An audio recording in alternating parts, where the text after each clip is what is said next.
नमस्कार दोस्तों, आज की वीडियो में हम बात करेंगे बाबा कमलैया जी की दंत कथा के बारे में, जो कि जनश्रुतियों से सुनी गई है। और कमलागढ़ जो बाबा जी का मंदिर जहाँ टॉप पर है, वहाँ पर ये लिखित रूप में वहाँ पर रखी गई है। तो कहते हैं कि बाबा कमलैया जी जो हैं वो जम्मू के डुग्गर क्षेत्र से यहाँ आकर स्थापित हुए थे। यहाँ उन्होंने अपना डेरा लगाया था। तो डुग्गर क्षेत्र से कहते हैं कि वो कांगड़ा के पालमपुर होते हुए बाबा बालकनाथ जी भी उनके साथ थे, और वहाँ से आते हुए वो इस क्षेत्र की ओर आए।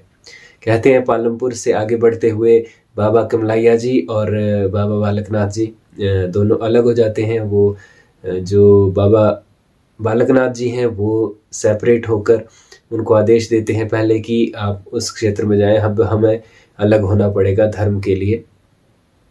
तो वो यहाँ से फिर बाबा कमलैया जी सरका घाट के इस इलाके को अपना स्थान बनाते हैं, जो कि कमलागढ़ के नाम से जाना जाता है। यहाँ पर वो निवास करना शुरू कर देते हैं। उसके पश्चात जैसे जैसे उनका समय बीतता है, कहते हैं कि वो लोगों से दूध मांगने जाया करते थे, दूध का वो सेवन करते थे, जिसके लिए वो लोगों से घर जाकर वहाँ से भिक्षा लेते थे।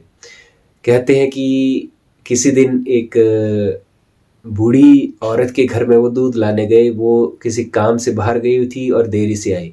जब उन्होंने देरी के कारण उनसे पूछे तो वो गुस्सा हो गई और उन्होंने डांट फटकार बाबा जी को लगा दी, जिसके बाद बाबा जी नाराज़ होकर रुष्ट होकर वहाँ से वापस चले गए और उसके बाद से क्षेत्र में नहीं देखे गए। इलाके में कुछ समय के बाद एक गडरिया कमलागढ़ की पहाड़ियों पे बकरियां चराने जाता है, और वहाँ वो देखता है कि उसकी एक बकरी पहाड़ी के टॉप पर दूध गिरा रही होती है अपने थनों से।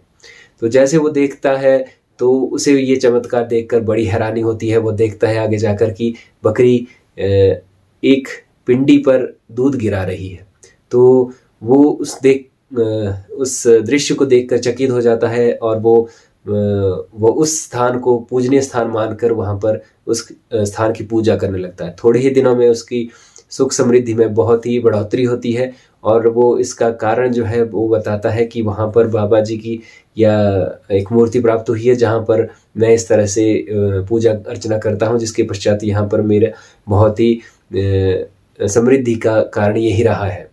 तो जिसके बाद लोगों में भी ये भावना बढ़ती शुरू हो जाती है और प्रचार शुरू होता है, और लोगों को शायद ये आभास होता है कि शायद ये वही बाबा हैं जो कि दूध लेने यहाँ क्षेत्र में जाया करते थे। तो इसके बाद से प्रसिद्धि का जो क्रम है वो बढ़ता जाता है, और ये प्रसिद्धि का क्रम अब भी वर्तमान में भी जारी है। लोगों के लिए ये इष्ट देवता इलाके के हैं, और वहाँ पर हर घर से हर क्षेत्र का जो भी परिवार है, लोग हैं, वो उनको मानते हैं और वहाँ जाकर दर्शन करते हैं। तो आज ये दंत कथा में यहीं तक। उम्मीद है कि आप लोगों को ये दंत कथा पसंद आई होगी। इसे सेव कमलागढ़ को फॉलो ज़रूर करें। धन्यवाद।